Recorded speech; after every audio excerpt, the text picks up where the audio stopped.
Buenas tardes, ya noches para ustedes en Argentina.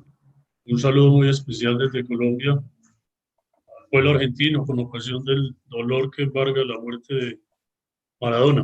Creo que ha sido luto mundial, lo es en Argentina, así que todo el sentimiento de aprecio por el fútbol y de solidaridad.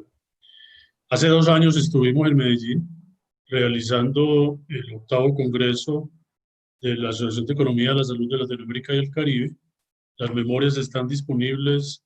Ariel y Arturo las pueden compartir. Discutimos sobre reformas políticas y sostenibilidad de los sistemas de salud. Esperemos que el año próximo podamos retomar ya el noveno congreso que estaba previsto para este año en Chile, pero con ocasión de la pandemia no ha sido posible.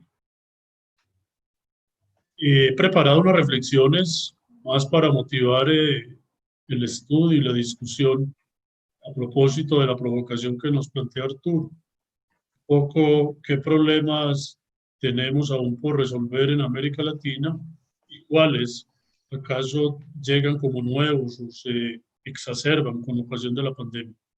Entonces quisiera referirme un poco a la reflexión inicial que con ocasión de esta situación que a todos nos tomó por sorpresa, me planteé un poco de manera entre filosófica y como si fuera una obra de literatura, pues lo que yo he pensado es que la humanidad fue forzada a ingresar a un túnel, que por cierto no está construido. De repente estamos dentro de una montaña y hay que buscar la salida. De modo que será cada país, cada sociedad, que durante un tiempo indeterminado cabe dentro de esa montaña en busca de la salida. Y una vez se encuentre la luz, realmente no sabemos bien ante qué paisaje nos vayamos a encontrar. Si es el mismo que dejamos atrás, si es un mundo desconocido al que debamos adaptarnos, o si podemos alcanzar un paisaje similar al que dejamos atrás, pero que nos exige mejores prácticas para no lanzarnos luego a un nuevo túnel y caer en el famoso dilema de Sísifo, acaso de túnel en túnel durante todos los tiempos. Entonces la reflexión un poco, la invitación a pensar es cómo estábamos en América Latina antes de ingresar al túnel, qué es lo que está pasando dentro de ese túnel, cómo en ese túnel, en principio, no nos diferenciábamos por razones de edad, de género, de sexo, perdón, de ingresos, y cómo en la medida en que avanza la pandemia, pues las diferencias van emergiendo, reapareciendo, y por lo tanto las soluciones pasan por reconocer todas las injusticias que existen en nuestra sociedad. Y en tal caso, sin que exista varita mágica, preguntarnos cómo podrán ser las cosas en el post-COVID. Bueno, corro el riesgo de quedarme acá un poco porque de alguna manera nos planteamos la situación real de América Latina que plantea siempre un gran desafío. ¿Cómo estábamos ante un crecimiento que para la región era cercano a cero en 2019 y que ya para 2020 y 21 conocemos pues las proyecciones con unas caídas por debajo del 8%. Teníamos unas tasas de desocupación elevadas en Brasil, en Colombia, en el propio Argentina. Teníamos unos fenómenos, un gasto público que en la región sigue siendo bajo, el gobierno central, y como sabemos, la gran preocupación, como hecho destacado en la región, es la enorme desigualdad. Descontado tal vez el caso de Uruguay, con un Gini, no sé si admitimos la palabra tolerable, y Salvador, que avanzó bastante después del conflicto, pues tenemos unos índices bastante escandalosos como han sido los de Brasil y de Colombia. En el reciente informe conjunto entre la OCDE y el Banco Mundial se produjeron unas cifras muy importantes para la situación de la salud en América Latina y el Caribe. Estamos invitados a verlo y en un foro que hicimos de ASLAC el 21 de julio, pues está en las memorias que podemos ver el video. De manera muy rápida, lo que yo hago a continuación es para examinar cómo estaba la región, de hecho, cómo se encuentra, a la luz de los objetivos de los sistemas de salud. Básicamente tres objetivos fundamentales.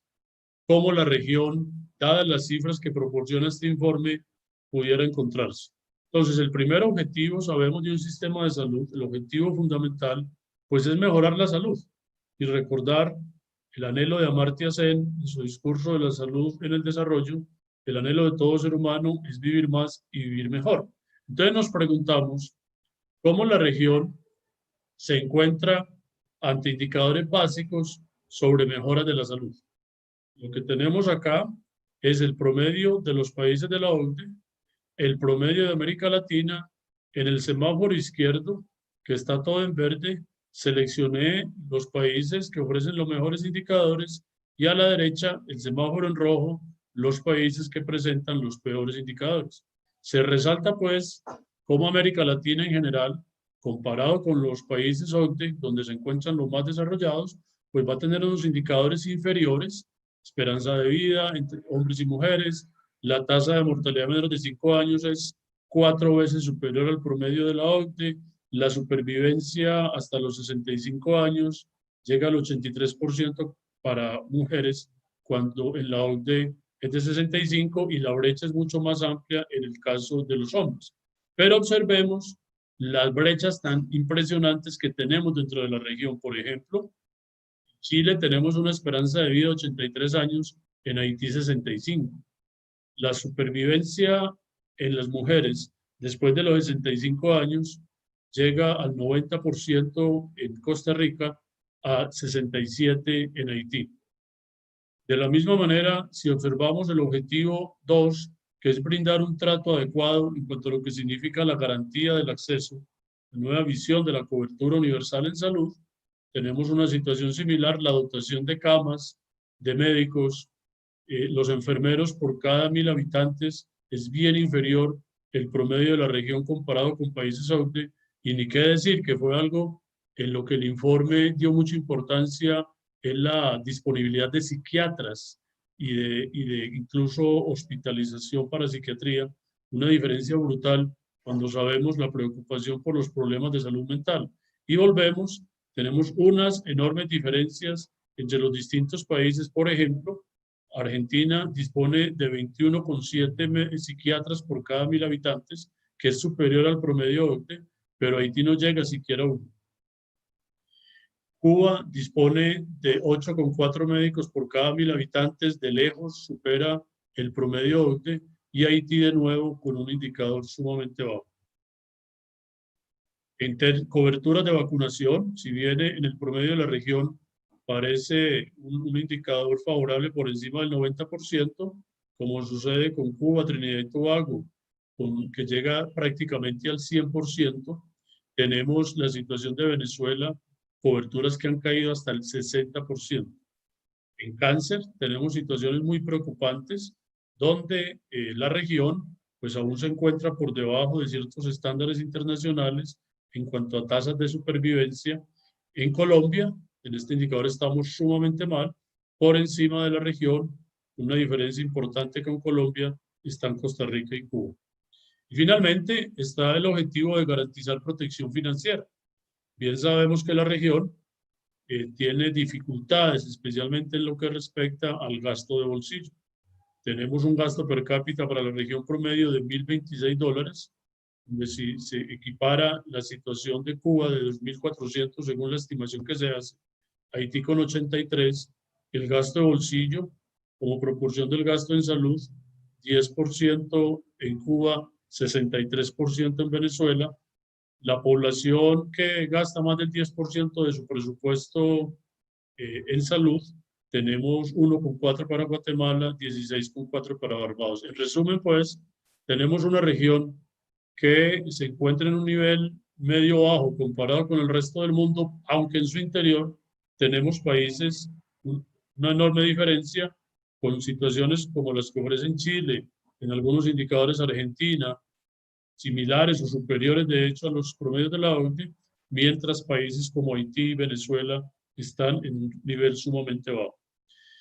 Algo similar encontramos en este ranking sobre seguridad regional y análisis de evaluación de riesgos a propósito de la pandemia, un ranking bien interesante que examina con Big Data una serie de información reunida en 6 conjuntos de indicadores.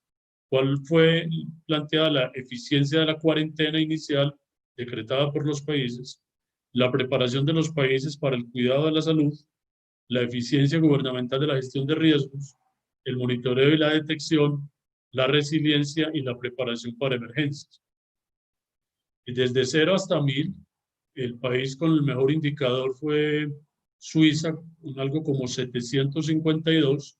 El promedio regional pues lo encabeza con un verde profundo Europa con 562, Norteamérica, incluido Canadá, obviamente 549, Asia 502, Asia Central y Europa del Este 480, América del Sur está en un 445, seguido de América Central y finalmente está África. Esto es una serie de indicadores y datos bien interesantes que muestran un conjunto de variables acerca de la disposición de los países para enfrentar situaciones como la pandemia. Tenemos la situación por países. En América Central resulta preocupante y en América del Sur aparece Chile, Uruguay, muy bien posicionados, seguidos de Argentina, y en el otro extremo Colombia, Venezuela y Bolivia en una situación bastante preocupante. Muy bien. ¿Cómo vemos la situación de la evolución de la pandemia ya estando en el túnel? Nosotros hemos adoptado como un tablero para analizar la situación periódica de los distintos países, empleando pues básicamente los datos absolutos de pacientes confirmados, las muertes y los recuperados. Pero nos concentramos en las tasas de confirmados por millón de habitantes, las muertes y muy importante la tasa de letalidad. Lo que hemos observado con el paso del tiempo es que la tasa de letalidad tiende a converger como hacia un 2%, entre 2 y 3%, con excepciones muy destacadas como la de México, que se mantiene en 9,7, da por pensar que México mantiene una política de hacer pocas pruebas. Igualmente es el caso de Ecuador, países donde no se ha hecho pruebas masivas, a diferencia de los demás, donde definitivamente se tiene de hecho el caso de Chile y de Perú, donde han bajado hasta el 3,7 y el 2,8. En parte, pues, se debe a la realización de pruebas masivas, que lo podemos ver acá en el indicador del porcentaje de pruebas que resultan positivas. En el caso de México, volvamos a él, es que incluso Argentina aparece con un grado bastante alto, 70% de pruebas resultan positivas, supera de hecho a México con 38,6. Pero lo interesante de este análisis, que se vuelve dinámico, es que permite, ya cuando miramos la serie en el tiempo, examinar cómo el virus, digamos que ha caminado por los distintos lugares del mundo. Apareció en China, hoy China aparentemente se encuentra en normalidad, pero efectivamente en términos relativos el virus ha hecho estragos, por no decir ha devastado a Europa y América, especialmente Norteamérica. El análisis reciente lo que nos indica, no sé si decir con esperanza, es que luego del gran pico que tuvimos hacia julio, América Latina ha venido perdiendo participación en lo que ha sido la evolución del número de casos y de muertos. Es decir, luego de ese auge que tuvo la mortalidad, especialmente en Brasil y en México, el crecimiento ha sido más moderado, y en la medida en que se mantiene un crecimiento tan elevado en Estados Unidos, pero el retorno de Europa, lo que aparece hasta el momento, pues es una reducción importante de la participación de la región, lo que repito, lo veo solamente con esperanza. Bien sabemos que esto es dinámico y que de la manera como hoy estamos ante una nueva ola en Europa, pues posiblemente mañana estemos ante esa nueva ola en la región.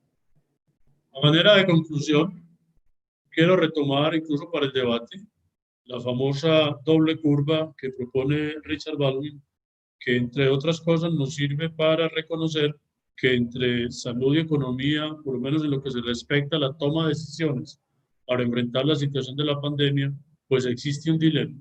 Nosotros tenemos la curva de la pandemia sin intervención, que es esta, que traería unos efectos económicos moderados.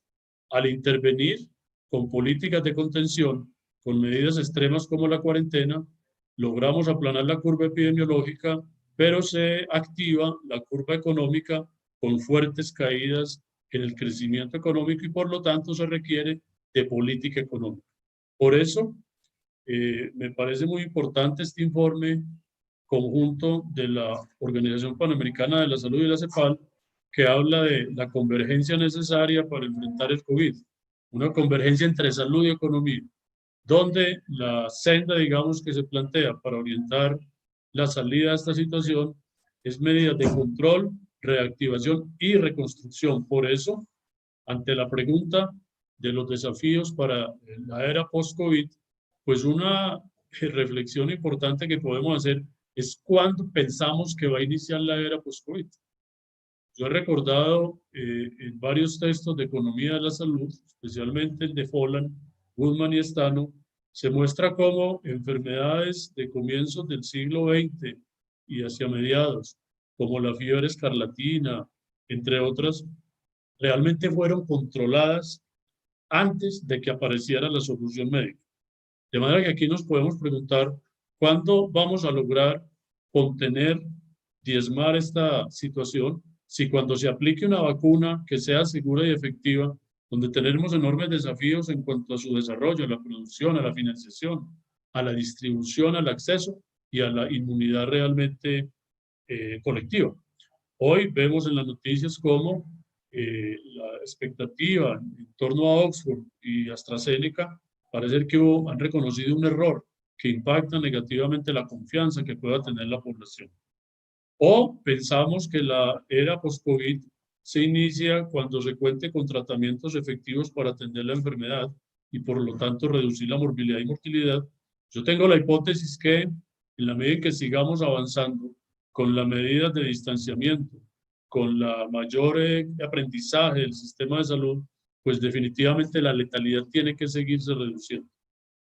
O definitivamente será posible, como algunos lo siguen planteando, alcanzar la inmunidad colectiva o en todo caso una combinación de todo lo anterior. 6 asuntos finales que a mi juicio deben ser parte de una reflexión permanente sobre los desafíos que debemos enfrentar en la región, en cada país, con las, digamos, diferencias que tenga cada uno. En primer lugar, es el necesario diálogo de saberes. La economía en particular tiene que llenarse de una gran dosis de humildad y hablar con otras disciplinas y plantear estas soluciones, estas problemáticas. Hay un artículo reciente en The Economist muy interesante que justamente habla de ese diálogo entre epidemiólogos y economistas como una relación, digamos, irritable o muy difícil. En segundo lugar, es el fortalecimiento de las actividades de ciencia, tecnología e innovación. Nuestra región requiere mayor financiamiento, exceptuando los casos históricos, no recuerdo cifras recientes de Brasil y Argentina. La región tiene un gran rezago en materia de inversión en ciencia, tecnología e innovación, necesaria para resolver situaciones como las que hoy presentamos. En tercer lugar, gobernanza. Me dio gusto escuchar ayer a Sonia Tarragona, quien comentaba cómo en esta situación se ha hecho muy real la posibilidad o real de interactuar, de coordinar más bien los distintos ministerios. Es algo que en nuestros países ha estado en deuda y que en general el sector salud, desde el ministerio, ha estado aislado o encerrado en sí mismo. Por lo tanto, los aprendizajes que podamos tomar de acá, de cómo hacer realidad esa coordinación de la cual todos hablamos, pero que parece difícil de realizar, me parece que es bien interesante y de hecho aquí el aporte de la academia, documentar cómo estamos haciendo las cosas. Tengo la idea a partir de la experiencia colombiana, que coincida con lo que decía ayer la doctora Tarragona, es que tal vez estamos haciendo realidad aquello que parecía imposible, la coordinación intersectorial, a lo cual le hemos agregado la participación. Cuarto, cómo superar la desigualdad y la vulnerabilidad. En el informe de OPS y CEPAL se insiste en que acá tiene que salir, y eso suena romántico, pero tenemos que decirlo, un nuevo pacto social en nuestras sociedades. Cómo tejer una nueva relación del Estado y la sociedad, un Estado más fuerte, un Estado que requiere más recursos. Y de allí se desprende la necesaria discusión sobre reforma del sistema de salud y la protección social. Veo además que esta situación nos debe reforzar la idea que cuando hablemos de salud, no solo hablemos de los sistemas de salud, tenemos que ampliar el análisis, la reflexión para incluir la protección social. Y finalmente, un minuto, Arturo, es la revolución tecnológica en salud. Definitivamente la pandemia ha significado un acelerador para muchos procesos que parecían inviables. Si este foro lo hubiéramos pensado hace un año, ninguno de nosotros, si acaso alguno, estuviera conectado en la distancia.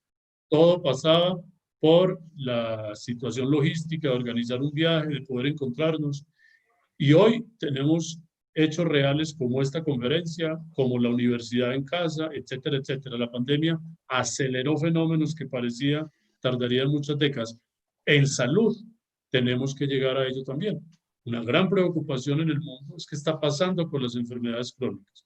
Cómo desarrollar nuevos modelos de atención que haciendo uso de las tecnologías, que empleando el cuidado del propio paciente, la atención en casa, nos permita superar situaciones que nos lleven a eh, minimizar un poco o reducir la dependencia en la producción de salud desde el hospital.